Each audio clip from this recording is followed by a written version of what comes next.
Nako, alam nyo ba, binulyawan, binanata, sinigawan po ni Erice etong mga dilawan at yung mga iba na hinihinala, tumatanggap ng mga, alam nyo na, ng maleta, kapalit ng pirma sa impeachment na to, allegedly, no? Na sinasabi ni Erice. Dito ay talagang pahiya lahat sila. Bakit? Isipin mo etong mga dilawan na ito, ang impeachment nila, okay, very good.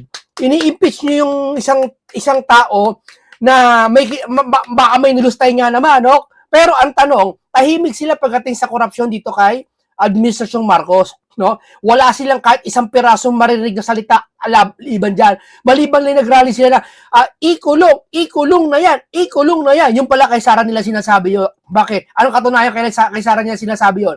Kasi, ito lang iniimbestigahan nila ngayon. Wala sila binabanggit, ewan natin. Pag itong impeachment ko natapos, magbanggit sila, hindi pa rin.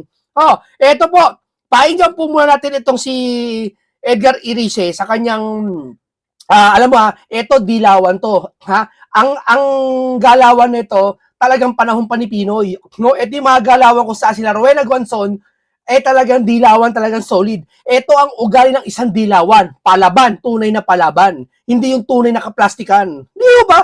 Ngayon ginagamit nila Gen Z Di ba? Kaya mga Gen Z, huwag kayong magpapaniwala dyan. Ginagamit lang kanya. Pagkatapos kayong pigain, tatapon kayo niyan. Parang kalamansi yan. Pagkatapos pigain, itatapon na kayo. Ganyan mga yan. Di ba? Ito ang toy na dilawan kung saan nakikipaglaban talaga sa korupsyon. Hindi lang kay Kasara, pati sa nangyayari ngayong sitwasyon. Di ba? Kaya ngayon, sabi ni Erice, binunyag niya, maaari may bigayan dito. Ito po, painggan natin si Edgar Erice sa kanyang tapang at talagang malasakit sa impeachment process ang siyang may hawak ng bilyong-bilyong pondo na nawala, nadala sa mga alokasyon, nadadala sa mga flood control at anomalous projects. Let us examine the status of the four later release allocations. Let us see if this correlates with how members will be voting in the 20th Congress. Yung bumoto ba ng yes? Maririlisan? Diba? Yung mga bumoto ba ng yes, maririlisan? Naku, huwag kayo alam mo ito lang siguro yung panahon na kung saan first impeachment ni Sara, may release na yun, may alleged, di umano na release ng pera, maleta siguro, nabigyan ng sobre. No, pero sa pangayon ngayon, wala na. Nagdrama nga yung isa Nagdrama, hindi ko na babanggitin kung sino pangalan, alam nyo na yun viral siya, Nagdrama kunwari, kunwari in-extort siya, kunwari kinikilan siya, Tapos, kuwali, 300 million, kinikilan siya, parang gusto niyang palitawin, hindi ako nakikikilan. Ayan, nagdemanda ako, ayan, huli, in-entrapment nila, di ba? Alam niyo na, sikat na CEO na nasa media, no? Parang kunwari, yung ano na yon, yung bakulaw, yung baboy na bakulaw na yon, na kay linis-linis. Para napakabait pala nung si Tamba. Napakabait pala ni Tamba. No, talagang hindi pwede suhulan. No, ang galing no? Para isipin ng tao, hindi pala talaga, kung hindi nasusuhulan si Tamba, what if pa kaya hindi siya nangungurap? Ang galing no? Ang galing! Ang galing! Di ba? No, tingnan natin, lalabas din ang ebidensya. Kung magsaytaton yung CEO, hindi natin kung sabit-sabit. Kung sabit siya, hindi mas maganda, magsabit-sabitan silang dalawa. Ano naman yun hindi naman, kahit alam mo, kahit DDS supporter, kung nakagawa ng kasalanan, ikulong. Kasi supporter lang naman yan. Anong kinalaman sa mga Duterte niyan, di ba? Ako, alam ba, supporter ako ng Duterte, nakagawa ako ng krimen mamaya. Ibig sabihin ba, credit kay Duterte lahat yun? Yan ang hirap sa inyo, di ba? Yung ba bumoto ng no, at yung mga abstain, maririlisan, malalaman natin ang katotohanan sooner or later. Kanta yun Ang impeachment na ito ay maliwanag na disenyo ng Marcos administration. Naku po, ang bigat na sinabi. Disenyo. Kaya, pag ito napatunayan, walang pagkakasala si Sara. Mabigat yung nito. Iba to, di ba? Kasi, isipin mo biglang lumitaw yung gantong pagkakasala ni Sara, yung time na umalis na siya sa ahensya, di ba? Biglang nagkaganto-ganto lahat. Hindi para malaman ang buong katotohanan at para panagutin, kundi upang pabagsakin ang kalaban sa politika. All those against, say nay. The ayes have it. The said conference committee report is ratified. Majority Leader. Pahiya dito sila, sila De Lima, sila Luistro, ha? Bakit? Okay sana kung sila Luistro, sila De Lima, yung mga yan, sila Jokno, kung dalawa sinasabay nila. Iniimbestigahan yung iniimbestigahan yung flood control, maingay sila, ganoon din kay Sara. Pwede yon. Kaso hindi eh.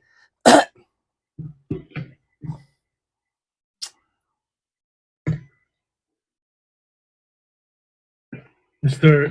Speaker, Major. may I speak on a matter of personal and collective privilege to defend my integrity against criticisms on my stand not to participate in this Congress's impeachment process. Ito singit ko lang bago tayo magano. Baka kasi isipin ng iba diyan eh. Bakit bakit si Marcoleta mo ang pinapakilaman yung flood control, si Sara hindi pinapakilaman? O, di ba? Tama nga naman, no? O, ito sagot ko, real talk. Alam mong kakampi si Senator Marcoleta. Ha? Palagay natin. Yung mga kaalyado niya. Sa tingin mo, mag-iimbestiga yun? Ha? Mag-iimbestiga yun? Hindi, prangkahan na. Kampi-kampihan na eh. Ay, yung kabila, kampihan na, gahayagan na eh. O, dito na kampihan na to. Kinampihan natin si Sara. O, sa tingin mo, mapapayag sila Marcoleta noon? Kakampi nila yun? Tingin mo? Ha? O, ano ibig kong sabihin kung kakampi nila Marcoleta yon? Ang problema, ito mga pinklawan, hindi naman nila kakampi ang sila Junior eh. 'Di ba? Yan niya sumira sa kanila, sila Junior, unit team. Todo sira sila sa Marcos dahil never again. Ba't ayaw nyo imbestigahan? 'Di ba? Okay sana kung talaga kakampi nyo eh. Hindi nyo imbestigahan eh. Maiintindihan namin, kaya hindi imbestigahan niya kasi kakampi nila eh.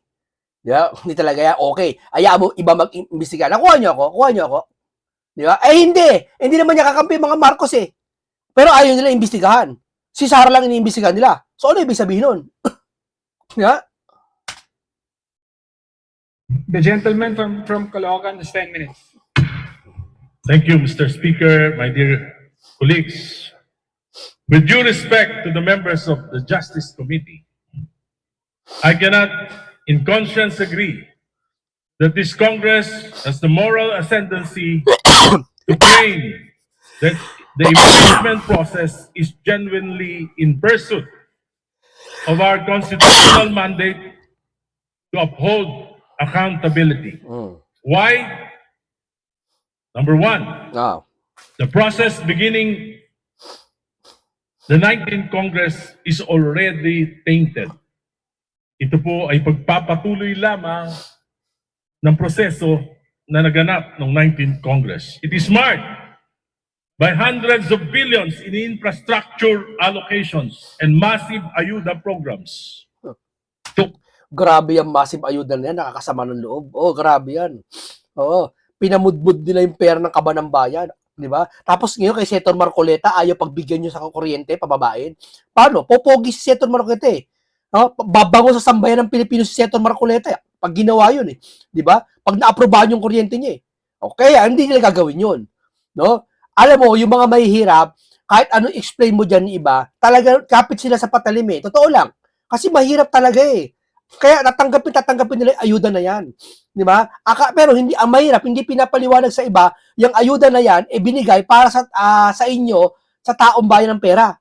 Gustong palitawin sa politiko. Kaya paniwalang-paniwala sila dyan dyan sa mga politiko na mimigay na yan. Kaya hanggang kita mo, marami sumisipat sa kanila. Cooperating legislator in the 19th Congress. The allegations of maleta and paper bags of cash during the impeachment process in the 19th Congress. Nako po. Hindi pa po ito naimbestigahan at hindi pa nare-resolve. One of the prime movers of the impeachment in the 19th Congress is Saldico, who resigned and left the country. Nakapagdududa.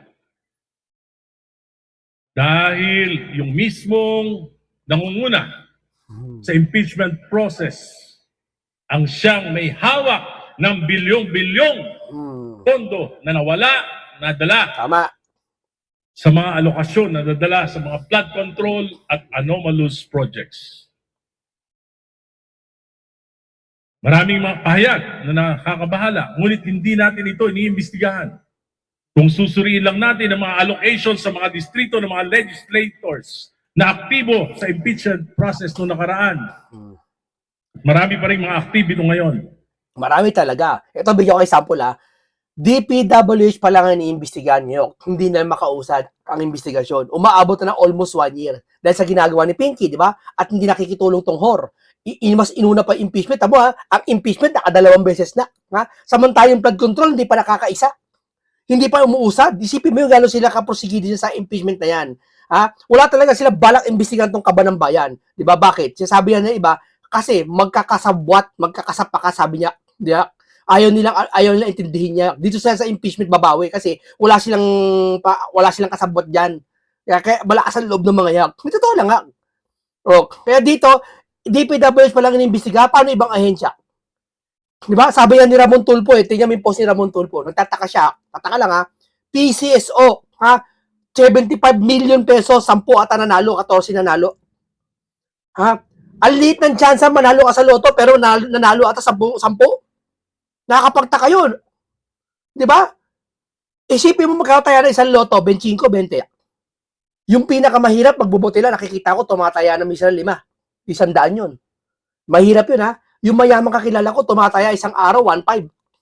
Mayaman yun. Yung tricycle driver, nakikita ko, tumataya ng loto. Nasa 100 to, minsan 150. Ang laki nun. Lahat tumataya halos sa Pilipino. Hindi naman almost siguro 1/4 ng asan na pupunta yung pera? Compute mo. Sa 20 million tumaya isang araw. Ilan yun? Bilyon-bilyon sa isang buwan o sa isang taon. Saan na pupunta yun? Hindi nakakapagtaka lang. Kailangan mag-imbestigahan talaga lahat Imbestigahan talaga lahat Hindi natin siya sabi na kurakot sila. Hindi natin siya sabi. Ang sa atin lang, mas maganda kung talagang transparency at accountable, imbestigahan lahat, wag lang isa. Di ba? Yan ang trabaho nyo In particular, in the 2024 and the 2025 national budget, magugulat tayo sa laki nito. Grabe nakagulat talaga yan. Even in my opponent in the last elections, the 2025 elections, publicly admitted that she signed the impeachment of VP Sara Duterte in aid of allocation. Natatakot siya na hindi siya mabibigyan ng pondo kung hindi siya pipirma sa impeachment. Di ba? Grabe, totoo yan. Natatakot siya. Bakit natatakot? Bakit natatakot ang isang congressman o representative ng isang distrito kung hindi siya mabigyan ng pondo? Kasi wala siyang kakayahan lumaban. Pag lumaban siya, dalawa kinakatakutan niya. Either nagurgurin siya or hindi siya makikinabang sa sarili niya. Di ba? Pero ang tao na may responsable sa kanyang mamamayan, sa kanyang constituent, wala siyang kinatatakutan. Di ba? These circumstances put serious doubts. Is this accountability or is this about political leverage? Di mo si Libisi didemanda ngayon? Doon sa DOE yata kakasuhan. Sipin mo lahat ng sasalita kakasuhan. After the impeachment vote in the plenary, let us examine the status of the 4 later release allocations. Let us see if this correlates with how members will be voting in the 20th Congress. Yung bumoto ba ng yes, maririlisan? Yung bang bumoto ng no, at yung mga abstain, maririlisan? Malalaman natin ang katotohanan sooner or later. Ang impeachment na ito ay maliwanag na disenyo ng Marcos administration. Hindi para malaman ang buong katotohanan at para panagutin, kundi upang pabagsakin ang kalaban sa politika. Grabe, sama naman ugali ng mga to. Walang konsensya yung mga ganyan. Biruin mo, hindi pa ba sapat sa'yo na kung galit ka lang talaga? Kung galit ka lang, sapat na makulong si Digong sa dadahig Nakabawi na kayo. Nakakulong na yung pinaka talagang Si Sara, anak na naman yan Hindi naman yan, bakit sa pagiging presidente ba ni Digong na maraming EJK at ayaw nyo? Mamanahin ba ni Sara yun? Nakita niyo na naging presidente si Sara? Gagawin ba niya talaga yung sigurado yun? Ba't kayo gate na gate kay Sara? Ay, dalawa lang yan. Talagang wala kayong konsensya, masama loob nyo, at talagang ayaw nyo siyang paupuin kasi natatakot kayo. Di ba? At upang makalusot sa pinakamalaking nakawan sa kasaysayan ng bansa, ginagamit ang mga institusyon na dapat ay neutral tulad ng NBI, COA, Grabe. at AMLAC. Kasi mo, tama, yung isang ahensya, kung magtanggol, ahensya ka, magtatanggol ka, di siya pinatanggol mo si ES. Ay, hindi, si ES ba tatanggol niya? Si ano? Si Martin. Hindi ko babagatin kung ano ahensya yun. Tuso yan eh. Pinatanggol si Martin? Dapat ahensya ka, gumitna ka. Public servant ka, wala kakampihan. Ano trabaho mo? Abogado ka? Tayo ba? Parang lahat yan nakikita ko eh. This impunity, nakakabahala po. Kailan ito titigil? Paano? Pag ako na, at tulad ko, na bumabatikos, paano kung gusto kong patahimikin? Gagamitin din ba yung mga ahensya na ito? Biruin mo, ahensya na yan, pinapasahod yan pera ng taong bayan. Gagamitin mo laban dun sa kritiko mo. Eh, yung kritiko na yon, may mga fans din nyo, kagaya ni Libiste, na mga bumoto dun, nagbabayad ng tax sa inyo. Pinapaikot yung pera, tapos gagawin ninyo, panggagamit nyo, parang ginisan nyo kami sa sarili namin mantika. Di ba? Baka Ang sama ng panahon ngayon, totoo lang, ang sama. Grabe ho. magulat pa tayo. Maulit ang kasaysayan. Magamit ang mga institusyon para sa... Tamo, ang ganda na sinabi nito. Sabi nito, ito kasi katulad ng mga pinklawan, pati loyalista. Bakit sa panahon ng Duterte nyo, wala bang ganyan? Ha? Yung mga panahon ng Duterte, marami din siyang mga kalaban, pinatahimik din ha. Hoy, talaga, hindi ganoon. Ang pinapatahimik na talaga, yung mga grabihan na. Di ba? Kinakasuhan. O sige, palagi natin nangyari ganoon sa Duterte. Gagayahin nyo ba yon?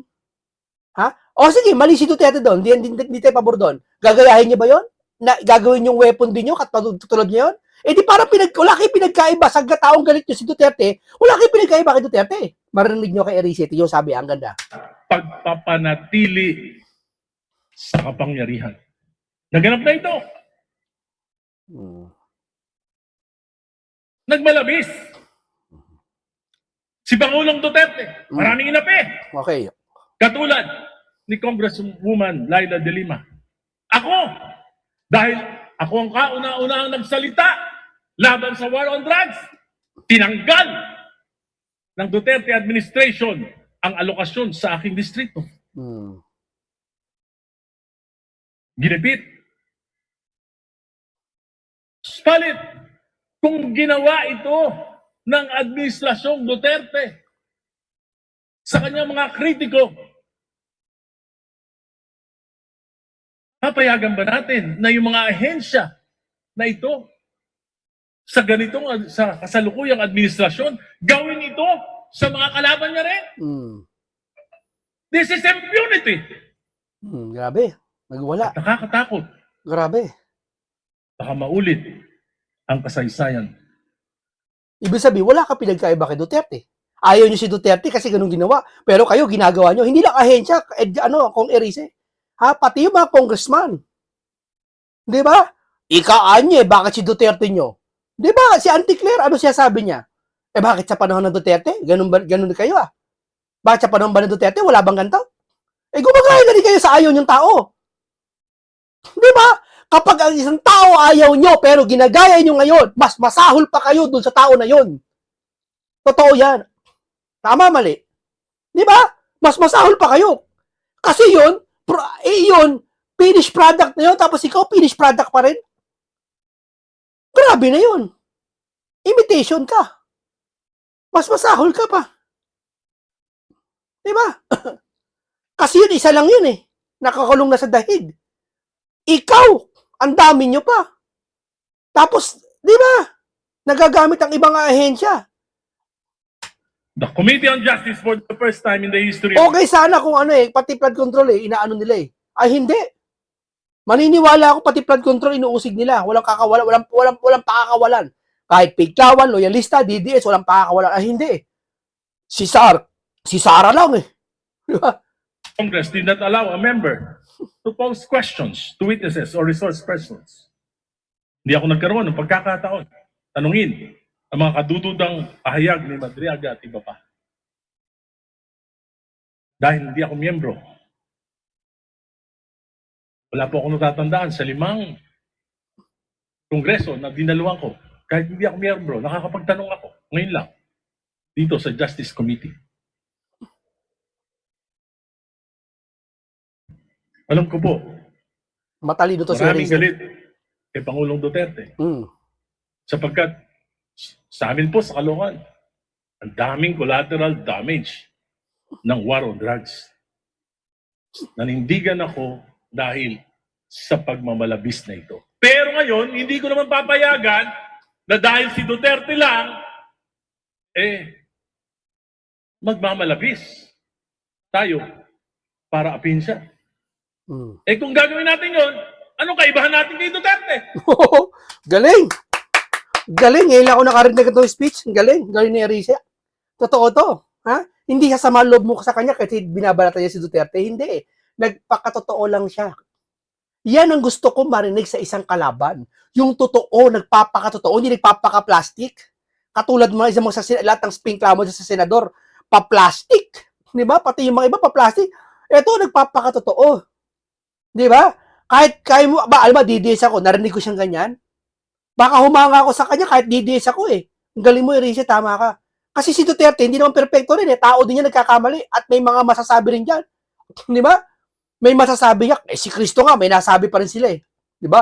Yan, may masasabi yan. At tanggapin mo, kahit DDS ka, tanggapin mo, pag may nagsasayta, laban kay Duterte.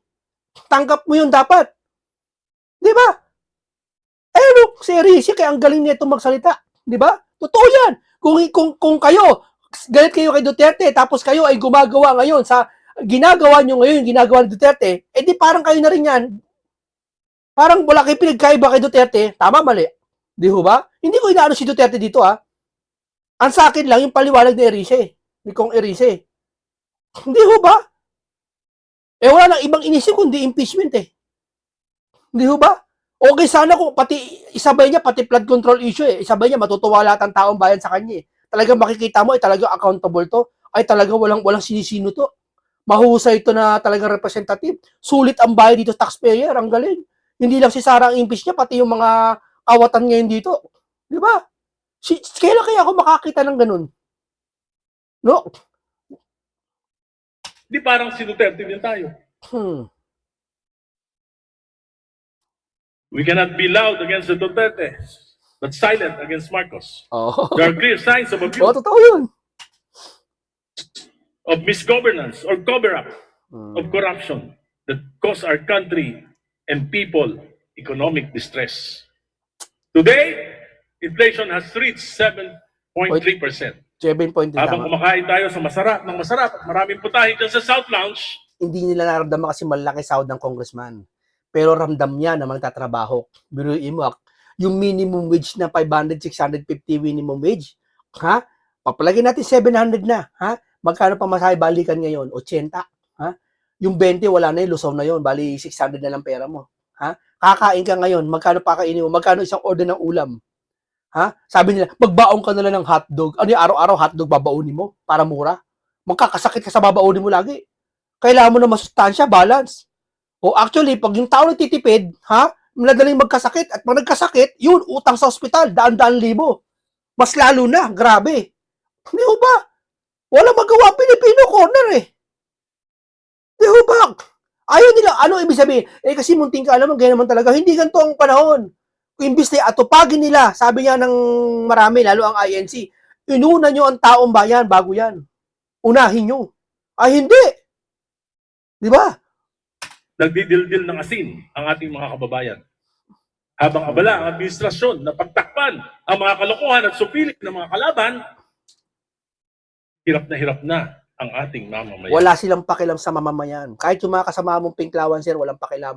Ikaw lang po bilang lang sa mga daliri natin na kung sino may pakialam dyan. Kasi kung may pakialam sila dyan, gagawa sila ng paraan para sa kababayan natin. At talagang grabe inis nila doon sa nakuhang perang bilyon-bilyon. Imagine, ito hindi kasi kayo, mga congressman kasi kayo, hindi nyo naranasan eh. Lalabas kayo ng bahay nyo, binaha kayo, palagay natin binaha kayo. May isa pa kayong bahay doon sa probinsya, sa Baguio, Pampanga, o ano man, pwede kayo pumunta at di kayo babahain. Okay kayo, satisfied kayo, may rest house kayo doon. Yeah? O, palagay natin, wala kayong baha sa bahay, hindi nyo naranasan. Yung mga mahihirap, paglabas sa bahay, putik, yung paa niya, nale-leptospirosis pa yung tao, namamatay pa yung iba. Tapos paglabas niya, after 1 month, baha pa rin sa kanila, hindi mo hupa. Tapos andyan naman yung bagyo, natanggal bubong nila. Wala silang makakain, hirap na hirap sila. Pasada, mahal, gasolina, lahat ang mahal.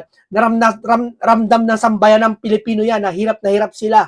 Na talaga wala silang, hindi dahil sa tamad sila, hindi dahil sa ano sila, wala silang ginagawa, masipag sila. Pero yung kalagayan nila, dyan sila hindi, wag na lang yun eh. Baka sabihin nyo, ano naman kung mahirap ang Pilipino, may magagawa ba kami? Wala kayong magagawa. Eto, masakit.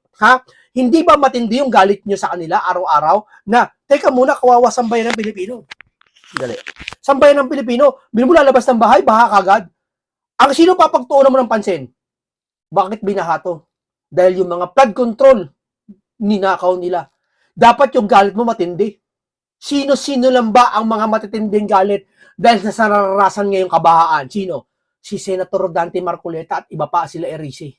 Pero yung iba, wala na. Walang tinding galit na ramdaman. Kasi ang galit po hindi na nakikita sa itsura, sa expression, kundi nakikita sa pangangatwiran at pananalita, hindi lang sa tono. Pati yung layunin nila, makikita mo talagang galit sila sa mga kumuha ng kaba ng pera. Yung mga nakikita ko, karamihan hindi nagagalit eh. Baliwala sa kanila eh. So, ibig sabihin, wala silang pagmamahal sa taong bayan. Oo, wala. Kasi kung may pagmamahal sila, unang-una sila magagalit araw-araw. Hindi siya tatahimik. Kahit si Bongit, makikitaan yung dapat ng ganyan. Kaso hindi. Mr. Speaker, I will not be swayed by allocations, by power or loss of it, by fear or threats. I will stand by the dictates of my conscience, guided by my discernment and prayers, and what I believe is for the betterment of our country.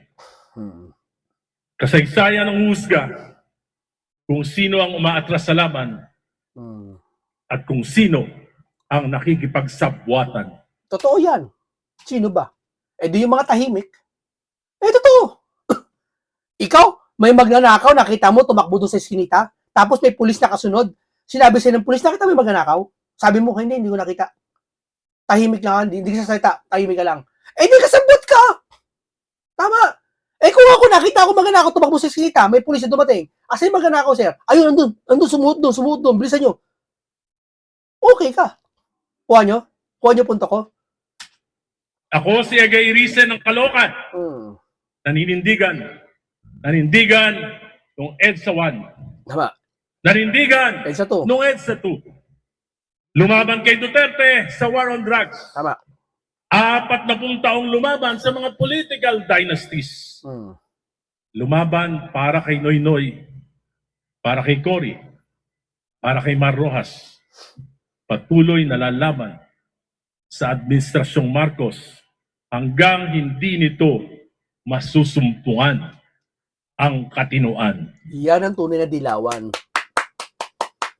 Ang dilawan kasi nakaraan diretso sa Edoro Ito ang dilawan na kung saan okay siya.